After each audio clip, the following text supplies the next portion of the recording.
Among the numerous difficulties facing the settlers who founded Jamestown, Virginia, the first permanent English settlement in the Americas, was a lack of women. The first arrivals who built James Fort in 1607 were all men, and a lack of women colonists led to all sorts of complications. In order to preserve the colony, the Virginia Company created a system to encourage women to cross the Atlantic and find a husband in the New World. And it almost worked. Today in Weird History, we're taking a look at the so-called brideships of 1620. But before we get started, remember to subscribe to the Weird History channel and leave a comment letting us know what other periods of American history you would like to hear about next. Okay, time to rethink that "No Girls Allowed" sign on James Fort.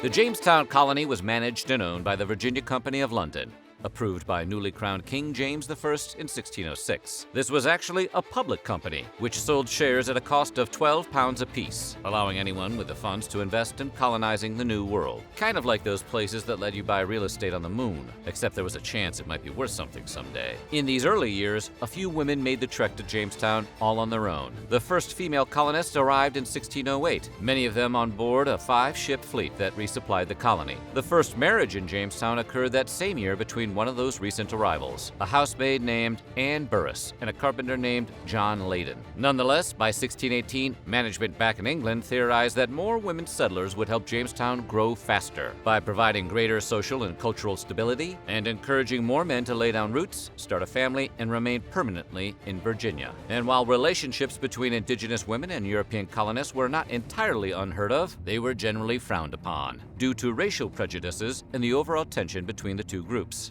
Enter the Jamestown brideships. Whenever a company sends a boat full of women across the ocean to hook up with remote working men, you have to question whether everyone was on board with the plan. Well, if you looked at TV for information, look no further than the Sky TV series Jamestown, which includes scenes of women essentially being purchased by male colonists and then shipped over to them on demand, like Uber Eats for a spouse. Though it is certainly possible that there were instances of abusive behavior both on board the ships and in the Virginia colony, this was not actually how the bride ships operated. The overall system relied on all colonists being willing participants. Men in Virginia were encouraged to financially support women on their journeys across the ocean, but there was no prior correspondence between the parties before they made the trip, and there were no signed agreements promising any of the women to a specific man. Instead, new female arrivals in Jamestown would move in with an already established family, giving them a chance to get acquainted with life in the New World and with their neighbors before zeroing in on any potential spouses. Sort of like one of those hookup reality shows, only it was usually too cold for anyone to go shirtless. This was not an easy choice for English women at the time to make. Daily life on the other side of the Atlantic was poorly understood, and it was mysterious to the average European in this period. And many of the stories that got back to them highlighted the strangeness and danger of life in the Americas. Some of these stories were true, of course, but also more dramatic and eventful tales of life in the Americas sold more newspapers, so they got featured more often. Culturally at the time,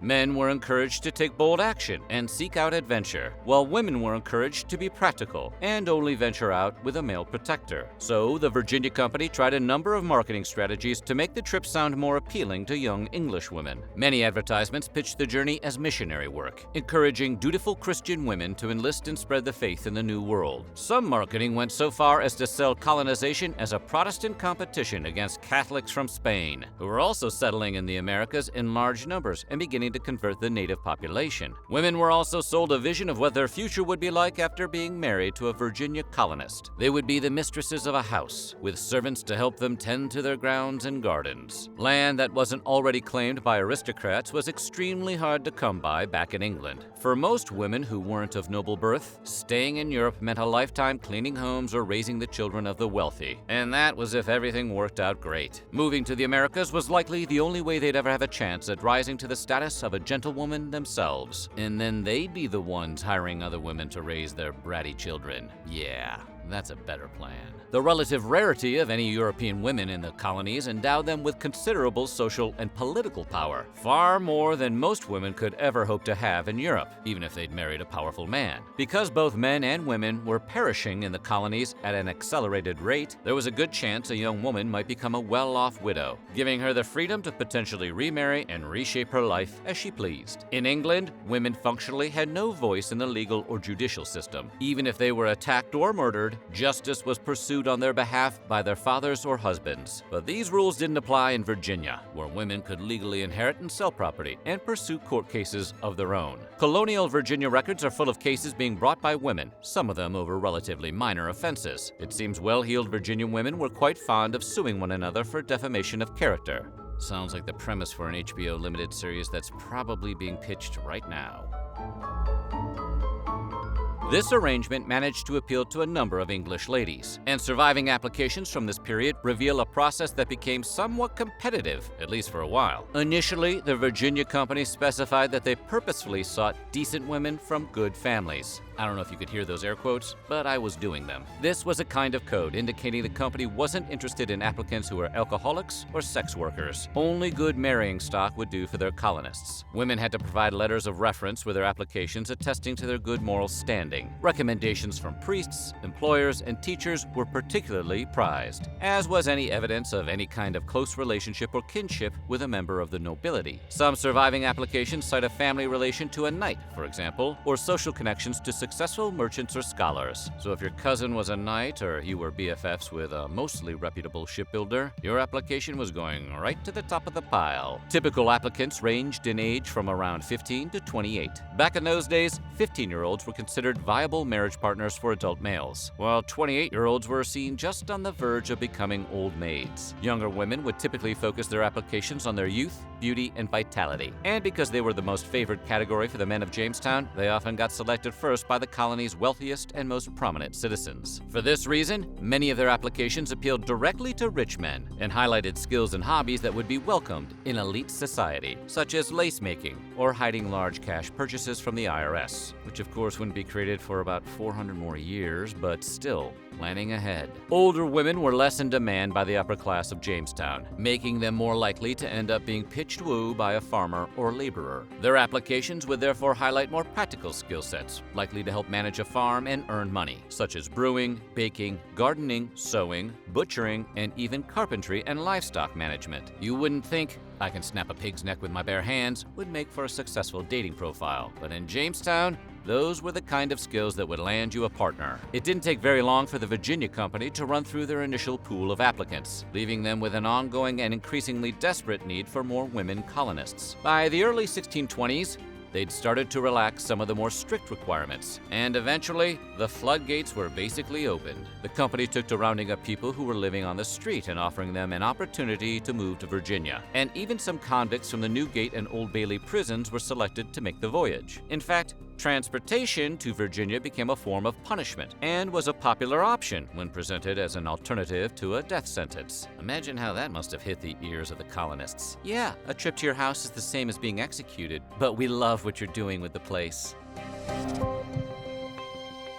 Though records indicate that all the women who ventured to Jamestown in the 1610s and 1620s were willing participants in the voyage, not everyone was happy when they finally departed for their big trip. In 1621, 3 ships brought a total of 57 unmarried women to Jamestown, some of whom were actually widows. Records suggest that one of these ships, the Marmaduke, hadn't been loaded with the necessary supplies, so the women who climbed aboard discovered they didn't have anything they needed for the long journey. Many of them arrived in Virginia with nothing but the clothes on their backs, though a few had the foresight to bring some small bags with them. Apparently, the Marmaduke had a generous carry-on policy. The Virginia Company later sent a letter to the colonists apologizing for the lack of provisions, though by that point, there wasn't really much anyone in the Americas could do about it. Sorry some of you starved on the way over. Our bad. Just doesn't do much to take away the sting. As it turned out, the women's initial fears were largely justified, though scholars remain uncertain about exactly what went wrong and in what order. Many of the new European settlers to Virginia died extremely quickly, sometimes within days or weeks of their arrival. New and exotic illnesses,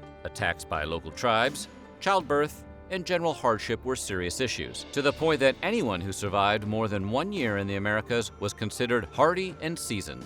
That sounds like a steak. For instance, an assault by a confederacy of Powhatan tribes in 1622 included brutal attacks on English settlements in Virginia that decimated nearly 2/3 of the colony's European population. Though Jamestown was spared, the conflict dealt a devastating blow to the Virginia Company of London's prospects. In 1624, the company lost its charter and turned the entire colony over to King James I, and it remained under royal control until the American Revolution in 1776. As for the Virginia Company of London, though it played a historically significant role in bringing English citizens to the Americas and challenging Spanish colonial supremacy, it turned out to be a major economic failure, never achieving a profit for its investors back in England.